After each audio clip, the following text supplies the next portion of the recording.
iniciar a gravação. Nós estamos terminando o capítulo Ouvindo Impressões. A tela ficou escura. Ouvindo Impressões, onde André Luiz agora passou para ouvir, né, as conversações gerais, aproximando-se de grupos que se reuniam, desativar o som, que se reuniam para narrar, falar sobre as suas experiências que tiveram durante a encarnação. Até o capítulo 9, nós estamos compreendendo uma coisa. Planejar é o que está lá dito, é uma coisa.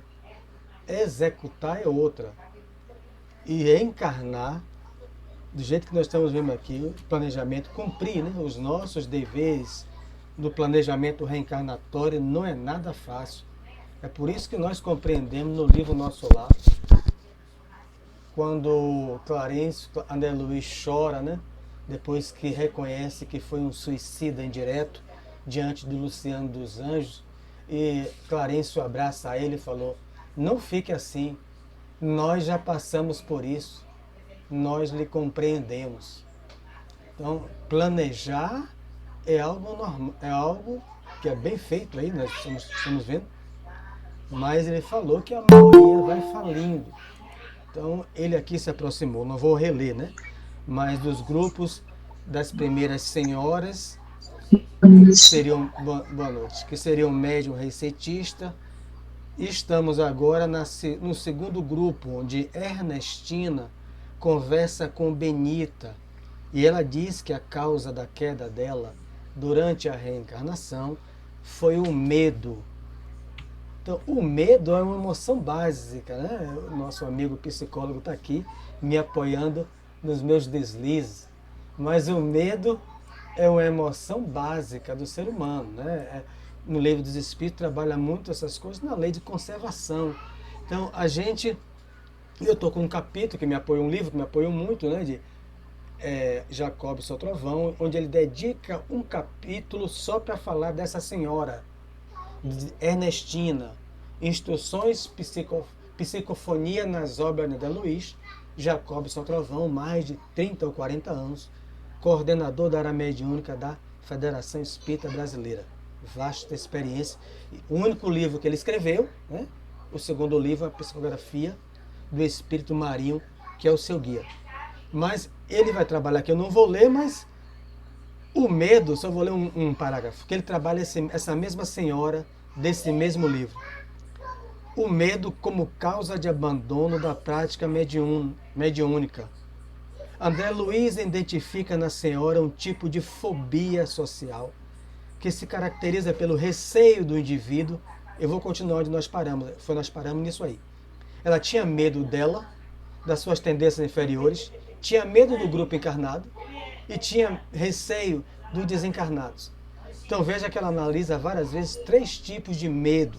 Então um tipo de fobia que ela se caracterizava, de ser julgada pelas outras pessoas, de ser humilhada, de ficar envergonhada, de medo da crítica, medo de perder o domínio durante o transe, né?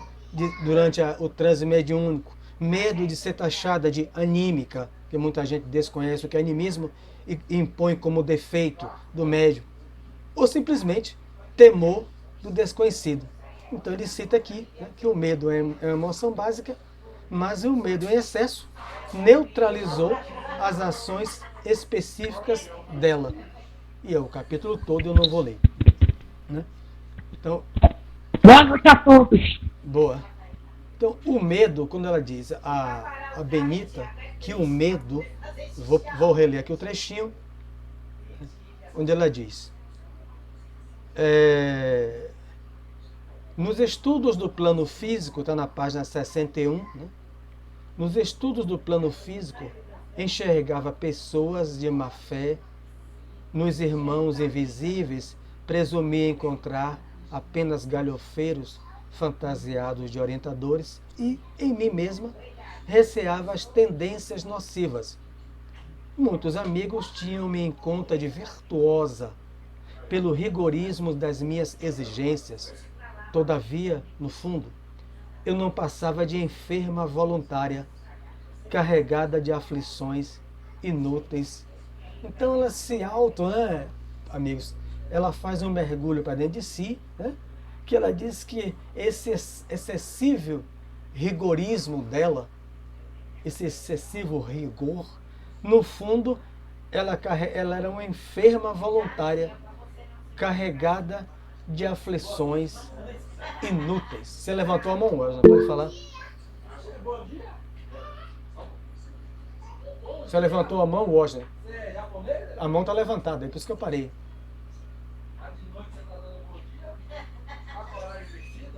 Agora você tem que abrir meu canal. Você vê que ela. Foi. Vocês estão me ouvindo? Estou.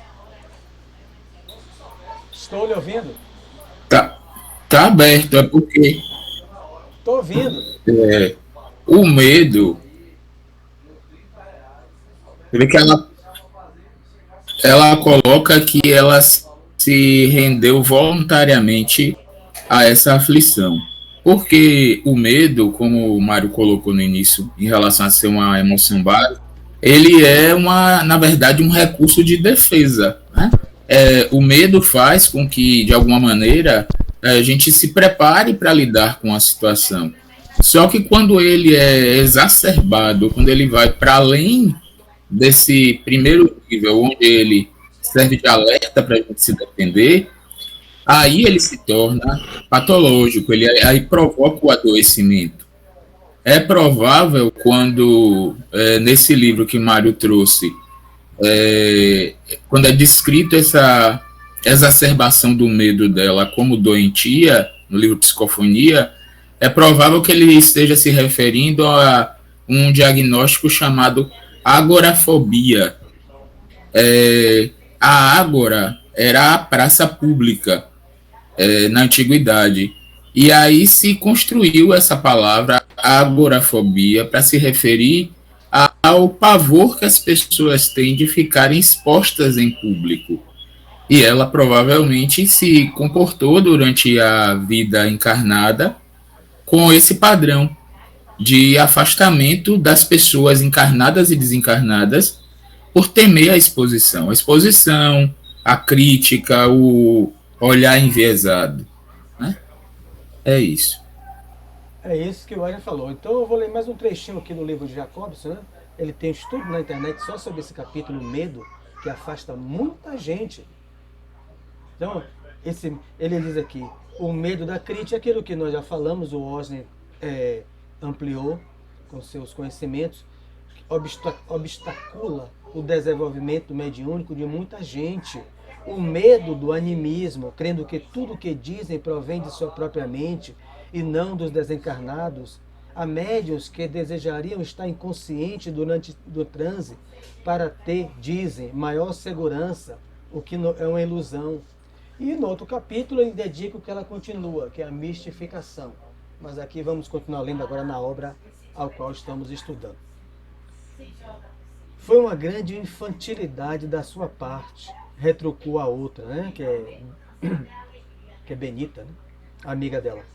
Você esqueceu que na esfera carnal o maior interesse da alma é a realização de algo útil para o bem de todos, com vistas ao infinito e à eternidade. Veja como é a nossa visão de um espírito já em certo equilíbrio no mundo espiritual. É aquilo que Kardec pergunta aos espíritos, e várias vezes ele diz, quando vocês voltam para cá, a visão de vocês se ampliam e se modificam por muitos fatores. A visão da Terra é o quê? Ganhar dinheiro, né? Trabalhar, né? Lazer, tudo isso inerente, e é natural também que seja, a estadia no corpo físico. Mas no mundo espiritual, ela esqueceu que quando ela saiu de lá com um objetivo de vir para a esfera carnal, qual seria o maior interesse dela como alma? a realização de algo útil para o bem de todos, com vistas ao infinito e à eternidade. É claro que a gente está focando aqui, agora em diante, é só a área mediúnica, mas a gente já viu na abertura do livro que o Centro de Mensageiros preparam pessoas não só para trabalhar em igreja evangélica, católica, espiritismo, né? Então, pessoas que vêm com um Einstein, um Albert Einstein, aquele que criou a lâmpada, né? O outro, o inventor da lâmpada também. Olha o benefício que aquela criatura deixou para a gente.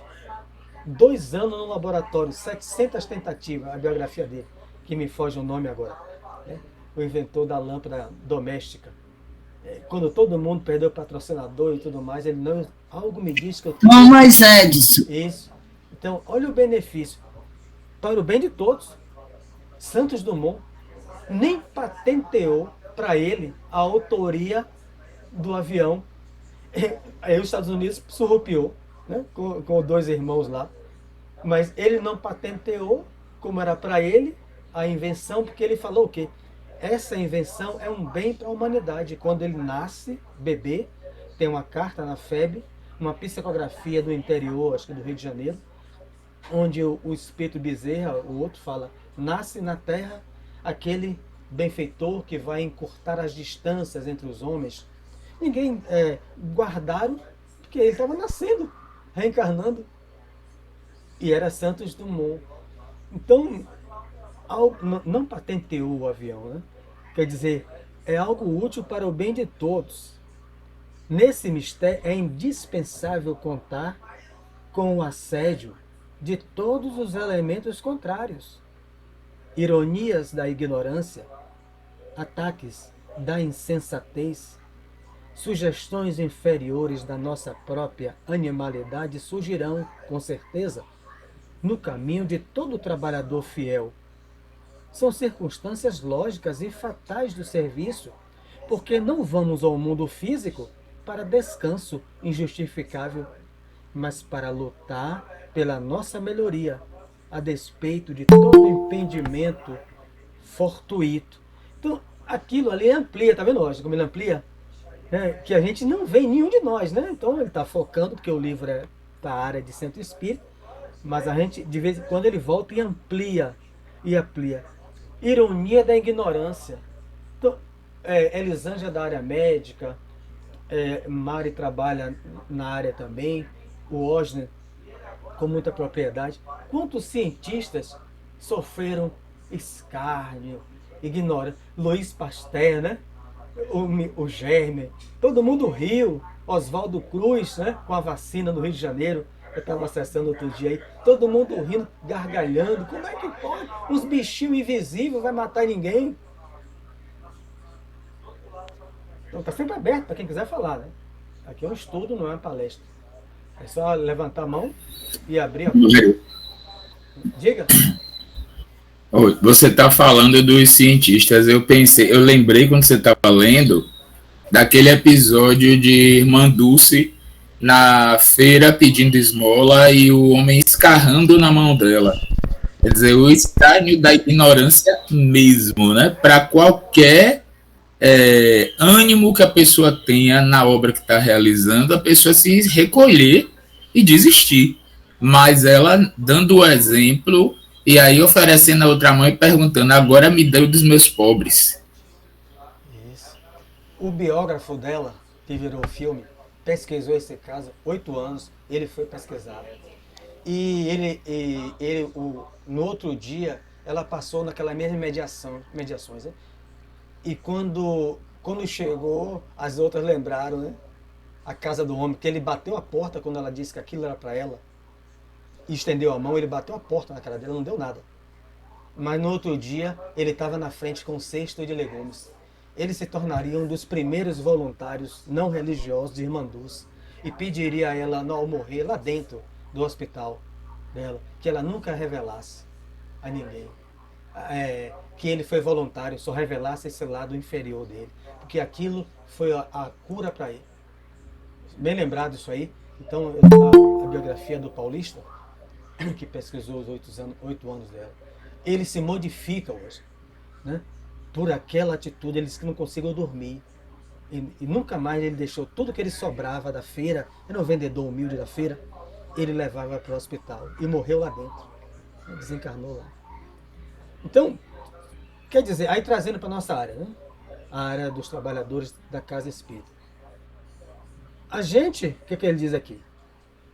Então, a zenonia da ignorância, às vezes dentro do próprio lar, né? Do trabalhador, são contrários ao trabalhador espírita. A insensatez, né? Chamados de demônios, aquelas coisas que nós sofremos. E o pior, eu acredito que é uma questão particular minha, mas sugestões inferiores da nossa própria animalidade surgirão. Da maioria dos casos aqui, né? É só uma opinião, todo mundo está lendo aí.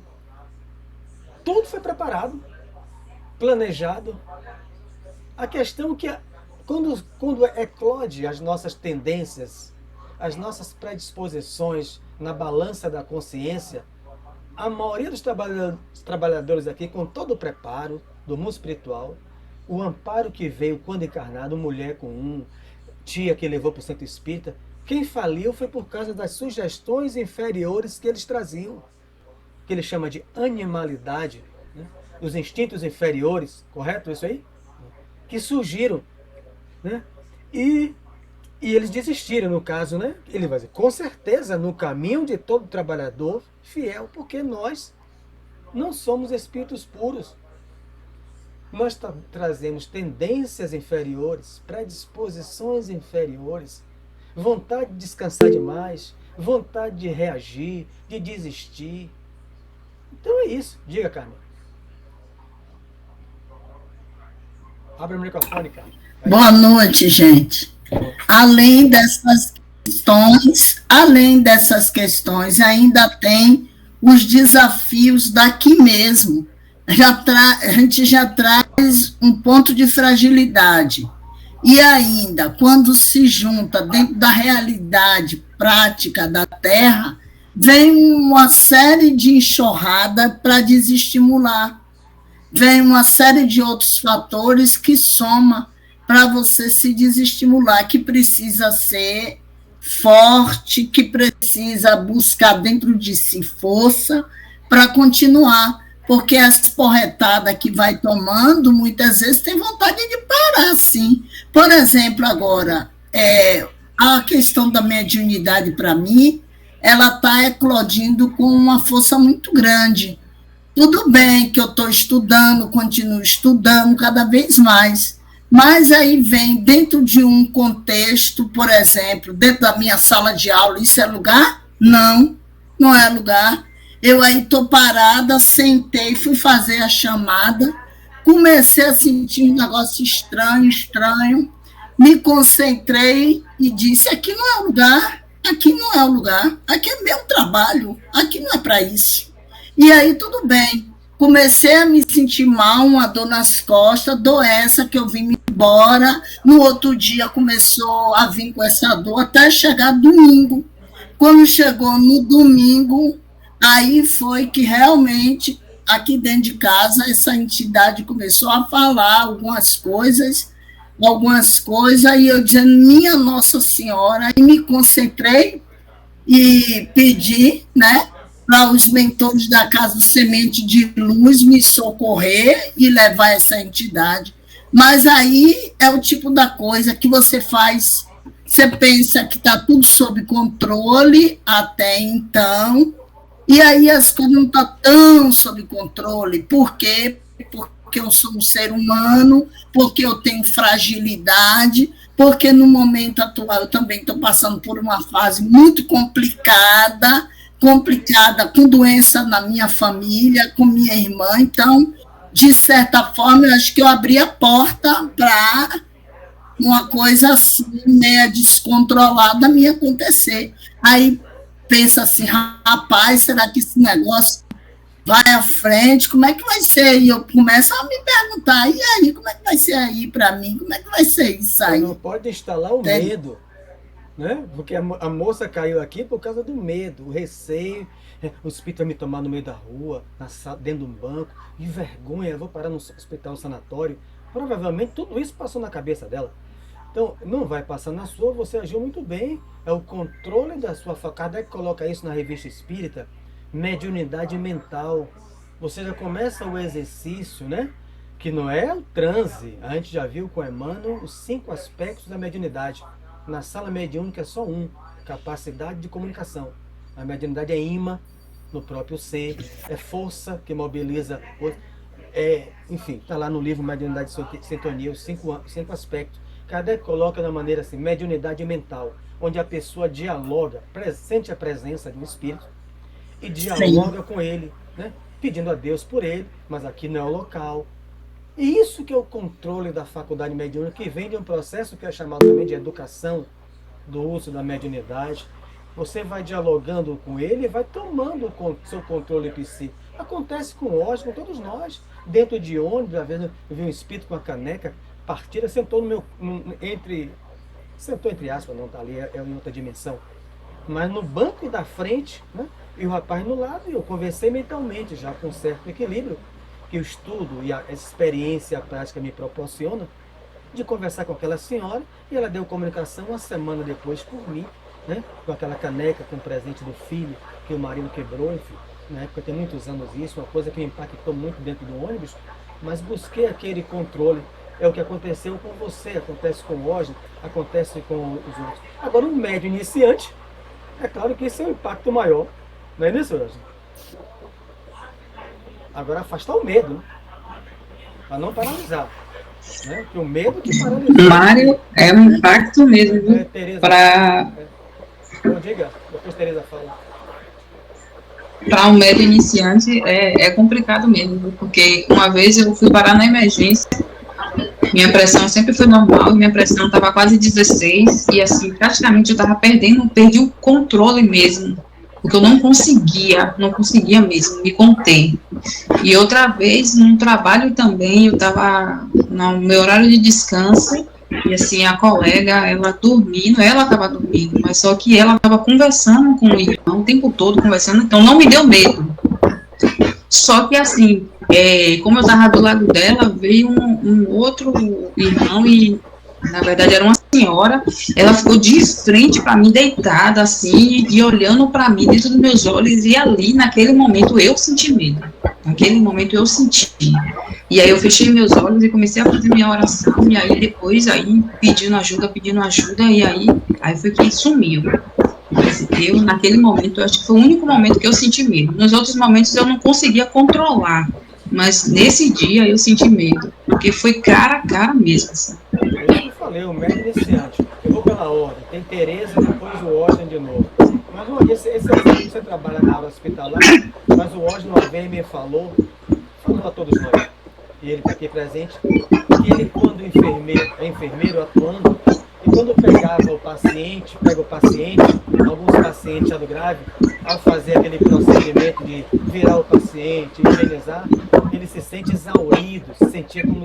Então, nem tudo é espírito desencarnado. Às vezes é o espírito encarnado. Ele está ali, ao toque daquele doente, ele fez aquela absorção, de uma maneira automática do doente, a absorção dos fluidos de o Osni, do enfermeiro. O Osni com equilíbrio, mas muitas vezes, ele pode me corrigir aqui, ele disse que no início ele ficava meio tonto, meio alguma coisa. Por que isso disso? Ele falou isso no seminário. Eu vou pedir isso para a Tereza falar, depois eu Osni. E vou tirar o... Carmen falou aí, Carmen. Eu era no ônibus, no transporte. Tem algum ventilador que está fazendo um barulho terrível. Eu vi, pronto. É porque eu não estava... Viu? Aí, quando eu ia para o trabalho, dentro do transporte, eu saía de mim, não é? Ficava fora de mim. Aí, quando eu pegava o transporte, eu já ficava imaginando. Aí, não queria sair sem dinheiro de forma alguma, que não pudesse pegar um táxi. Porque eu ficava ali me sentindo mal. E aí, deu para me dar medo. Toda vez que chegava o horário de trabalhar, me dava aquele pânico, aquele medo. Entendeu? E na volta a mesma coisa, aí eu ligava, Valdir, tô passando mal, venha me buscar. Isso foi muito frequente, muito. Eu dizia, não precisa me pegar não, que eu vou descer, eu vou para casa. Quem disse? No meio do caminho aquilo me tomava e eu voltava. Mas passado o tempo, tratamento, né? E aí foi... Eu segurava logo a bolsa no transporte, que eu ficava assim, fora de mim. E aí eu tinha medo, né? Eu segurava a bolsa, tudo, para na hora de saltar. Saltava mesmo assim, sabe? Desnorteada. Veja que, vou passar para o hoje agora, mas Ernesto Bozano, já até indiquei a obra aqui, Enigmas da Psicometria e Recordações da Mediunidade, Bezerra de Menezes chama de Psicometria de Ambiente. Pode ser do espírito, um desencarnado, pode ser do encarnado, que você teve o exemplo de Osho pela profissão dele, e pode ser do ambiente, não tem um encarnado nem espírito nenhum. Você entra, registra as formas, pensamento do ambiente. O Osho, você. Isso que Mário trouxe agora é uma coisa fantástica, né? Que é, a depender da sensibilidade do recurso mediúnico que o médium tem, as impressões registradas no ambiente, dos acontecimentos no ambiente, o grau que a emoção dos acontecimentos teve, proporciona um registro no éter, e o médium, em estando no ambiente, acaba captando isso. Aí a gente entende porque algumas pessoas têm tanta dificuldade com os ambientes hospitalares, com cemitérios, com lugares abandonados, porque de alguma forma, é claro que a gente tem aí também um fator psicológico muito presente, mas além disso, em alguns casos, a gente vai ter realmente uma sensibilização, uma percepção dessas energias e desses registros que acabam fazendo com que o médium se dê conta, às vezes nem do que, mas de algo diferente, estranho, que desperta nele emoções. Mas voltando um pouquinho, quando a gente começa a ter as percepções mediúnicas de maneira consciente, eu conheço poucas pessoas que falem que não foi assustador. Porque a gente está lidando com uma coisa nova, com uma coisa que aparenta fugir do nosso controle e que a gente não consegue dar necessariamente uma explicação, né? Com exceção de quem já nasce dentro da doutrina espírita, a maioria de nós tem essa experiência com uma coisa completamente nova.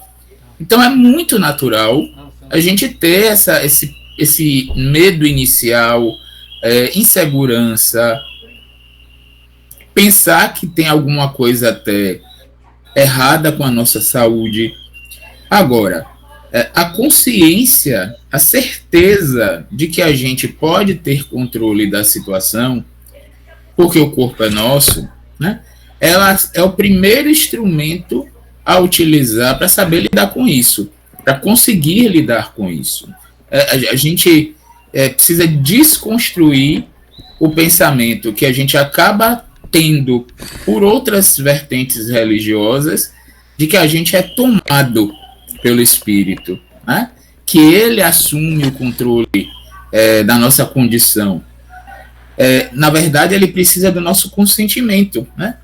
Então, se a gente tem a ideia internamente de que esse controle é nosso, e que além desse controle ser nosso, a gente é assistido, né? Porque em momento nenhum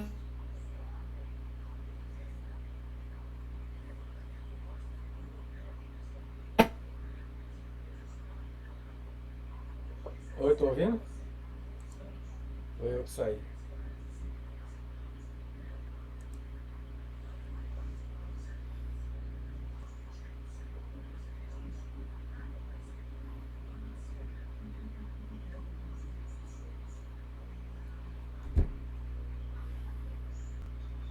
Principalmente no caso de pessoas que trabalham em lugares onde há um grande fluxo, uma circulação de pessoas muito expressiva, né? Escolas, hospitais, repartições, onde muita circulação de gente encarnada, consequentemente vai ter muita circulação de espírito desencarnado. Então a gente vai ficar, de certa forma, bombardeado se não tiver essa noção e se mantiver conectado dessa maneira à assistência espiritual. Falei muito, mas parei. Vocês estão me ouvindo? Tá dando retorno, tá dando retorno. É que hoje tá... Tá dando retorno, Mário. Um momento. Deixa eu sair aqui. É que hoje a minha internet, não sei qual é o caso dela. Mas vocês não estão me vendo não, né? Estão só ouvindo. Nós estamos ouvindo?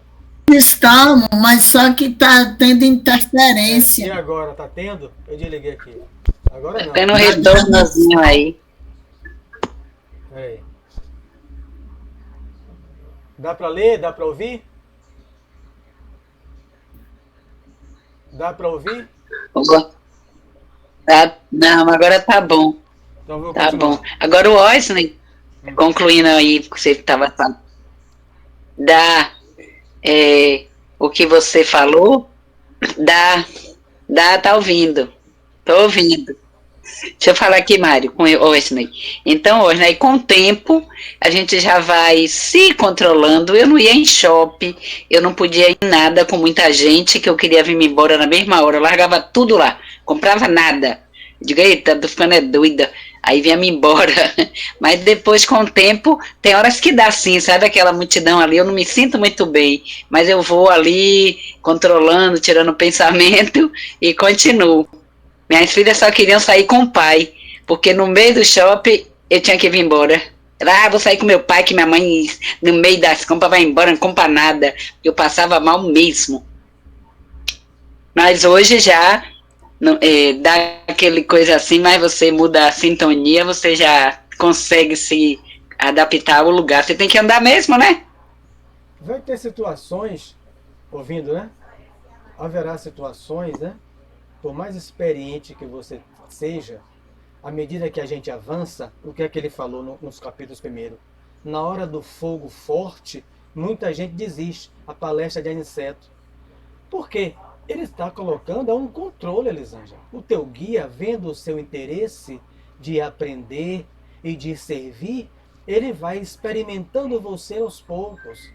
Né? Então, seja um desencarnado, seja um encarnado que necessita do seu fluido, seja um registro do ambiente, você está sob o controle de um guardião, de um protetor, dos guias da casa, porventura você trabalha. Aquilo é em dose homeopática, para ver se você desiste ou não. Mas mesmo quando eu já passei aqui, deve ter mais ou menos alguns meses, quando eu não dormi, porque era um espírito que eu tremia para me sacudir a cama toda e não estava com febre. E quando eu pegava o evangelho, pedia para ler, depois não consegui mais ler, meu filho saiu do quarto dele, ficava lendo até 4 da manhã, eu parava o frio, parou de ler, acendia a luz, todo mundo foi para a sala. E eu me sacudindo, né? E orando, os nascimentos. Quando eu li um trecho do evangelho, parava de ficar o calor, voltava para a cama, o frio de novo. O frio de tremer os queixos, de bater, minha mulher segurava, botar 3 edredões em cima de mim, tirava. Né?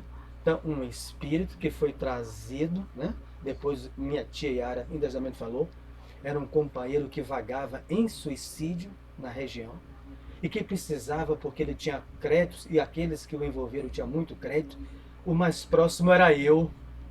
Então ele passou pela casa de Ferreira, pelo outro e veio para mim. Por quê? Ela falou, veio para você, né? Você vai um dia agradecer a Jesus ter enviado ele para você, como Paulo agradeceu na carta aos Hebreus, né? Aos Romanos, aos Hebreus. Ele agradece, né? Ele diz o quê?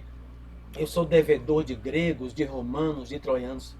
Mas você que fez o bem a eles, todos aqueles que passaram por mim e que se beneficiaram do Cristo através de minhas mãos, eu sou devedor deles.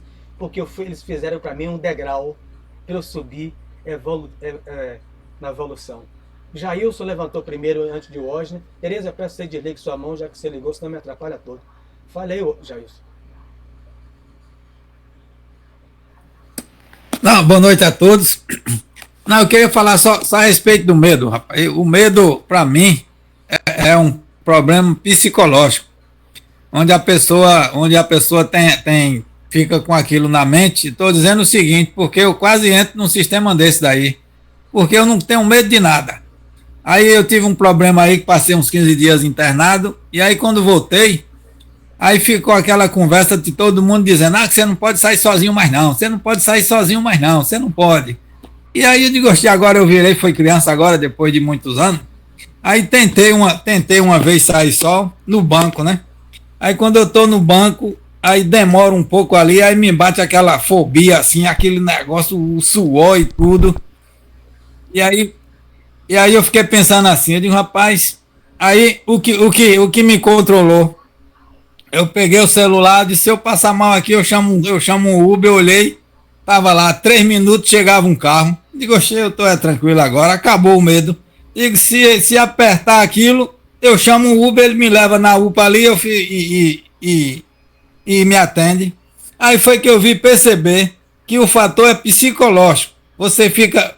E além de ser psicológico, a gente tem aquela galera espiritual que ajuda, né? Que quer que o camarada passe mal, fique com esse problema mesmo, fique doente.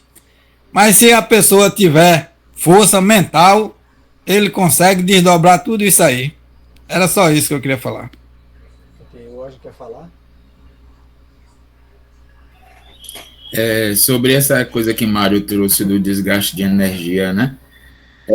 Nos meus primeiros anos trabalhando em UTI,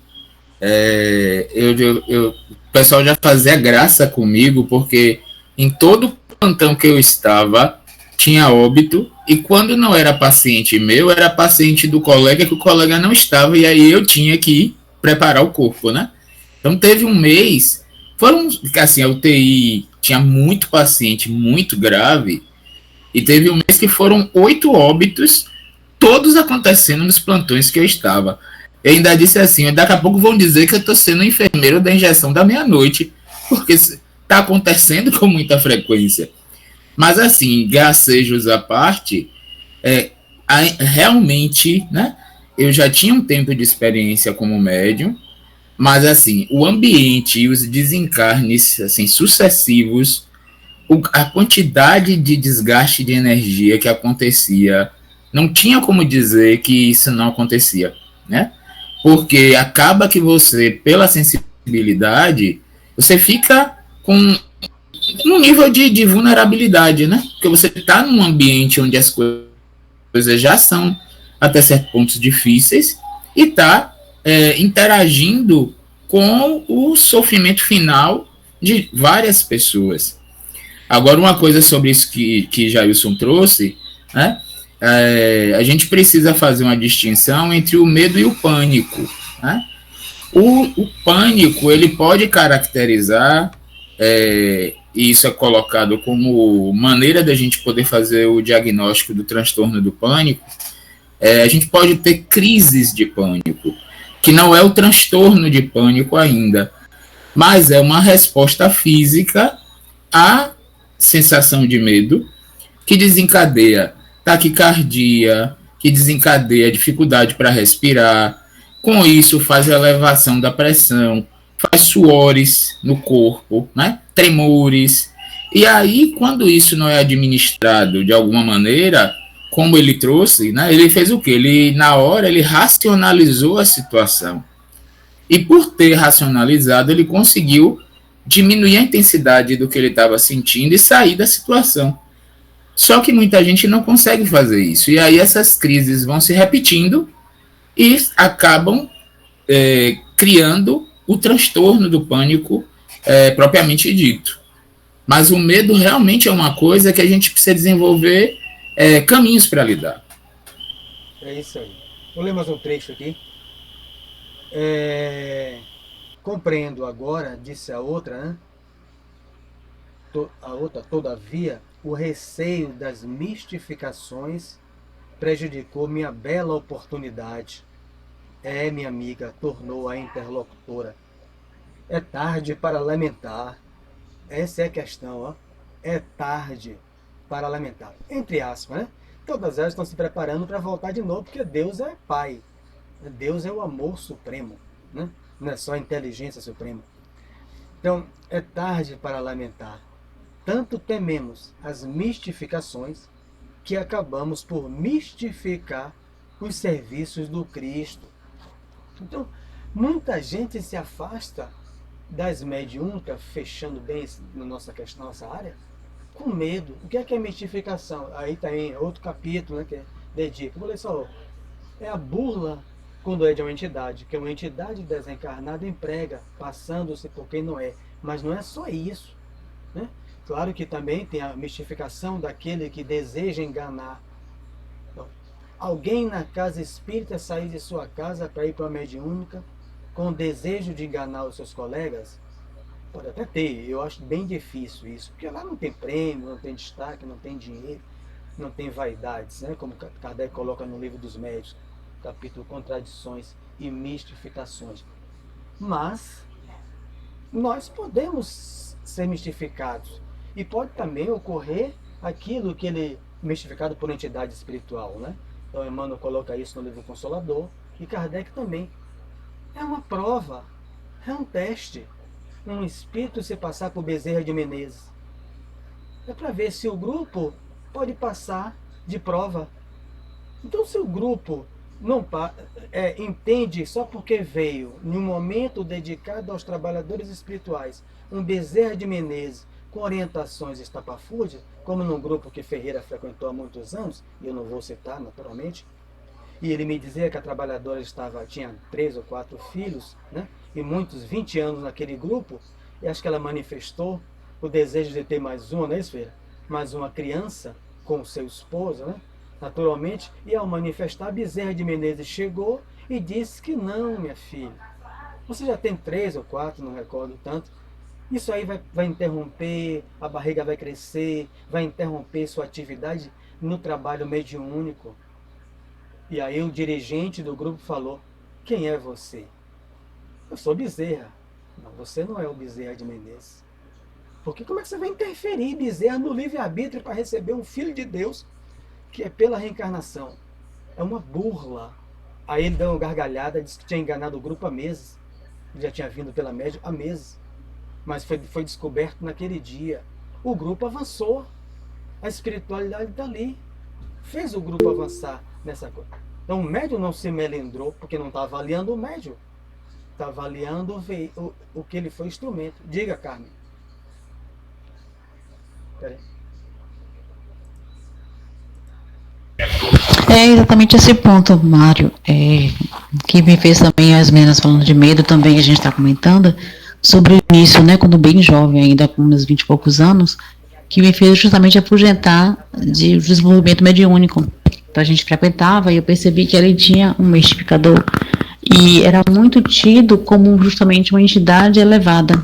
E quem era eu, estudante, para poder se lá, não, vamos dizer assim, não se executavam autoavaliação, análise, as pessoas que estavam ali à frente não instruíam ou não conversavam para desenvolver para esse ponto ou esclarecer, então eu preferi me ausentar e aí eu saí, aí fui desvencilhar para outros caminhos e aí terminei me afastando do desenvolvimento mediúnico. Fui fazer faculdade, outras coisas, o técnico, e aí fui me afastando, justamente por causa desse mistificador que eu identifiquei. Então, só um detalhe aqui, o tempo já se estendeu, né? Mas já está se estendendo. A mistificação pode, Emmanuel coloca isso no capítulo 27, item 303 do Livro Consolador. Aliás, esse é do Livro dos Médiuns. Emmanuel coloca no Livro Consolador para aferir se o grupo tem condições de análise, para que o médium que recebeu a mistificação não se ache infalível. Chico passou por isso, né? E Chico pergunta, né? Por que o senhor não proibiu, Emmanuel, não impediu a entidade? Não, você não é infalível. Você não é infalível é para que você não caia na asneira de se achar um médium infalível. E o grupo também, através da comunicação do companheiro que o guia permitiu entrar, o grupo possa analisar aquilo ali. Porque como é que o grupo passa de prova, avança? Emmanuel coloca isso no livro Companheiro. Tempo de teste, época de exame, é individual, é para o grupo, é para uma sociedade, é para um país, é para um planeta. Tempo de teste, como é que a gente se colocou durante a pandemia global do Covid? Época de exame, tempo de teste global. Livro Companheiro, Emmanuel coloca isso. Então todos nós podemos. Agora, o que é que nessa mulher aqui, a gente não vou ler mais, deve ter ficado na mente dela, que ela tinha medo dela mesma, medo dos guias, né? E medo do grupo, da crítica, de tudo aquilo ali. O básico dela é que ela se excedeu da emoção básica para um transtorno até de pânico, né? não chegou a isso, mas a gente vê que foi um medo excessivo, né? Um medo excessivo. Essa questão da mistificação, que as pessoas não compreendem o que é muita gente, mistura com anímico, por isso o companheiro aqui do livro encadeia os dois, e coloca o quê? Como anímico do médium, como se o anímico fosse um defeito do médium. Outra coisa, eu frequento muito a casa de Ferreira, muito, principalmente meio-dia, né? Adoro lá meio-dia, né? Na hora do almoço, a Ferreira sabe disso. Então, desencarna alguém da família, eu dou comunicação.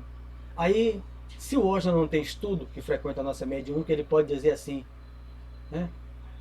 Mas isso aí é anímico. O Osna já não compreende nem o que é anímico.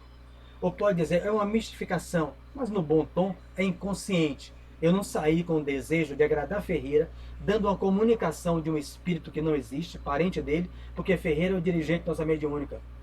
Aí, então, o Osna poderia utilizar, como está no livro Domínios da Mediunidade, é uma mistificação de Sérgio inconsciente para agradar o coração sofrido e saudoso de Ferreira. Né? Não pode ser isso? Pois é, pode ser. Está lá no livro. Mas pode não ser.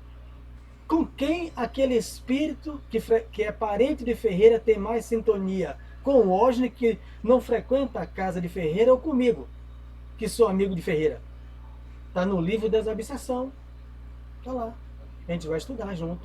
Então, o espírito, está no livro No Mundo Maior, né? André Luiz. O espírito tem mais sintonia comigo. Comigo. E eu dou comunicação. Mas Sérgio conhece tudo da família. Conhece tudo do espírito. Isso é uma mistificação inconsciente. Ela deve ter medo disso. Mistificar. O Osna trabalha em hospital. Digamos que o Osna trabalhasse só na ala psiquiátrica. O Osna dá comunicação de esquizofrênico. Isso é anímico. Bom, eu estou errado, né? Usei a palavra aqui que não tem nada a ver, né? O anímico. Mas eu não conheço. Então, na avaliação, eu abro a boca. Ou então é mistificação inconsciente. O Osna não tem o interesse de enganar a gente. Mas ele é trabalhador da ala psiquiátrica, criatura.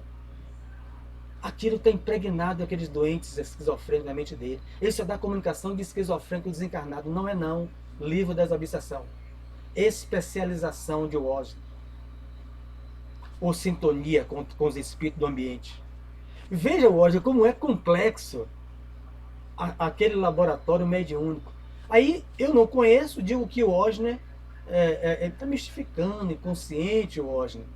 Se o Osna se melinda, ele vai embora. Quem vai ser responsável sou eu. Próximos capítulos, né? Joel Bellarmina. Eu serei responsável pela queda. Agora não é só o Osna que é responsável. O responsável é o externo, é o doutrinador, o dirigente. Porque ele não estuda, porque ele não tem experiência. Ele deveria ficar calado, pelo menos. Mas ele utiliza palavras que ele mesmo não conhece. A gente pode voltar para isso, que o nosso tempo já passou. Deixa eu ver aqui. O nosso horário não está marcando aí de vocês? E minha internet hoje está ruim. Mas acho que já vai terminar. 8h56. Então é isso. Não está marcando ainda não. Faltam 4 minutos. Então a gente pode voltar para esse tema já com acréscimo do contributo de vocês, né? Analisando o livro dos médios, o Osna e tudo, sobre essa questão das mistificações, onde nós paramos. Porque isso afasta muita gente. Karine acabou de citar aí. Tem a mistificação permitida pelo guia do desencarnado, que todo mundo mistura tudo. Então, essas coisas, com certeza, muitos de nós gostaríamos de dar como... O meu já faltam 10, né? Marcou aqui. Muitos de nós... porque comecei 5 minutos depois. Quando a gente sente... Eu já senti isso, que é uma vergonha para mim como médico. Um espírito, e agora eu não passo mais, né? Não impeço mais. Algum companheiro que trabalhou conosco no centro desencarnou, e ele se aproxima depois de anos, né? Desencarnado, pode ser, estou falando, pode ser até depois, né? Próximo, mas veio, no meu caso, foi depois de anos. Aí você fica com aquela coisa, é o medo hoje, né? Da crítica, da análise. Uma pessoa vem, livro de André Luiz, No Mundo Maior, Libertação. o trabalhador desencarna, todo mundo saudoso, 8 anos, 5 anos, não sei, e não vemos fulano. Como é que pode? Aí prepara um guia, prepara o espírito e traz. Aí o guia avisa ele, observe na avaliação, que é depois da mediúnica. Ele dá a comunicação, acho que 10 anos desencarnado. Não falou da mulher, não pediu feijoada, né? Vamos botar bem coisa. Não falou assim, como é que tá minha aposentadoria que estão pagando ainda? O espírito 10 anos não está falando mais nada disso. Aí na avaliação, rapaz, não é ele não. Isso aí não tem nada a ver com... Ele não falou disso, não falou daquilo. Saiu como mistificação inconsciente, o médium chorando. A comunicação, aí o mentor fala, tá vendo aí porque eu não queria trazer você? E eles pedem tanto. Não aceitar tudo, mas também criticar também, sem avaliação. Diga, Jesus, nós temos 8 minutos. Abre o microfone, Jesus. Você levantou a mão. Tem que abrir o microfone do seu celular. Eu não estou ouvindo nada. Então você não está conseguindo. Mariana quer falar alguma coisa? Não, abri agora. Não, queria só falar a respeito do comentário que o Osni fez aí, muito bem esclarecido e ele conhece mesmo, falou tudo certinho. E o que aconteceu comigo é negócio grave, rapaz. Acontece com muita gente, tem que ter um equilíbrio muito grande para conseguir se sair. E eu consegui me sair por causa do meu equilíbrio, das minhas coisas, mas é situação feia, viu, meu amigo? Eu vou dizer a você que a pessoa entra e se não tiver um preparo para sair, ele precisa de muita ajuda de médico, de psicólogo, de tudo para conseguir combater, viu? É sério mesmo, não é brincadeira não. Estou dizendo que eu passei, saí sozinho, não entrei e saí, mas é coisa braba, viu, meu amigo? Não é brincadeira não, viu? Eu tenho isso aí em ambiente fechado, a claustrofobia. Mas à medida que eu também é o que o Roger falou, é o que você fez, eu faço. Racionalizo, né? Em lugar de altura. Não precisa eu subir. Basta eu me imaginar em um prédio alto, olhando para baixo. Se eu me imaginar aqui agora, antigamente eu ficava tonto mesmo. Mas eu tô aqui no coisa. Bastava eu me imaginar em um lugar alto. Então quando eu fui num prédio, um amigo meu, 23º andar, ele, você não encosta no ambiente, não encosta junto na varandinha. Eu digo que se eu me encostar, eu vou morrer. Eu vou me jogar. Então, eu não era espírita, então não tinha esses cuidados de estudar sobre isso. Mas agora, quando eu vou, eu racionalizo, né? Eu estou num ambiente, né? Não tem 100% de segurança, né? Pode vir um terremoto, né? Mas eu estou aqui no ambiente, aqui, eu pegava naquele negócio, aquele gradil, né? Que fica naquela coisa. Isso não cai não, de alumínio. Não cai não, sério. Mas eu não encostava de jeito nenhum. De jeito nenhum. Agora já encosto, né? Já controlo aquilo, porque senão dá um surto. E aí vem o que hoje? A área, né? A área da emoção, né? Porque o Jailson tem medo, senão ele não tinha o que? A amígdala, né? O sistema límbico, né? A amígdala, responsável pela resposta emocional do medo. Então, ele tem isso. Então, isso é uma resposta da lei de conservação. Mas, racionalizar. Tem o Uber. Eu não vou cair. Eu estou no apartamento, embora seja o 23º andar. Não é isso, meu amigo?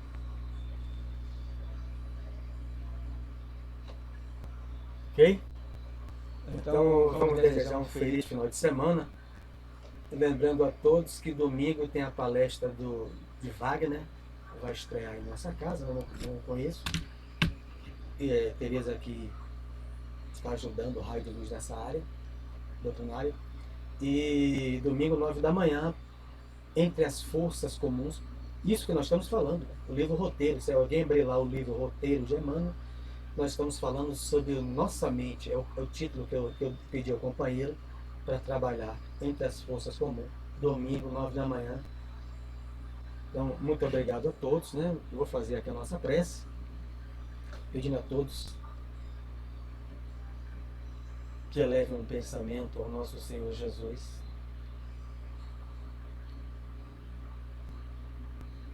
aos bons espíritos que cuidam da gente, a quem chamamos guardiães espirituais, aos espíritos familiares, o amigo da família, no entendimento de Kardec, para agradecermos a presença deles conosco, nos estimulando ao aprendizado, mas acima de tudo a prática ao qual nos preparamos durante o estágio na erraticidade, e que estamos agora, cada um no seu tempo, com as suas forças, buscando colocar em prática o que nos preparamos e dando continuidade aos estudos que não param nunca. O trabalhador espírita estuda sempre, em vigília, reservando o espaço natural entre o seu trabalho, entre o seu repouso, entre o seu lazer, entre a sua família, para dedicar aos estudos, aprimorando-se, para ser um instrumento melhor nas mãos das entidades elevadas, trabalhadoras do Cristo, na seara do bem planetário. É uma honra servir com Jesus. Muitas vezes fazemos nossas próprias reflexões e nos perguntamos como eu pude estar inserido em uma tarefa dessa, pela grandiosidade da tarefa. Disseminar ideias espiritualistas na Terra e, acima de tudo, buscar o exemplo pelos valores educativos que serão plasmados no coração daqueles que caminham conosco, dentro do centro e, acima de tudo, fora dele. Mas a nossa palavra é de gratidão e de pedido de forças para que não esmoreçamos e continuemos na caminho do bem. Muita paz para todos. E assim seja. Boa noite.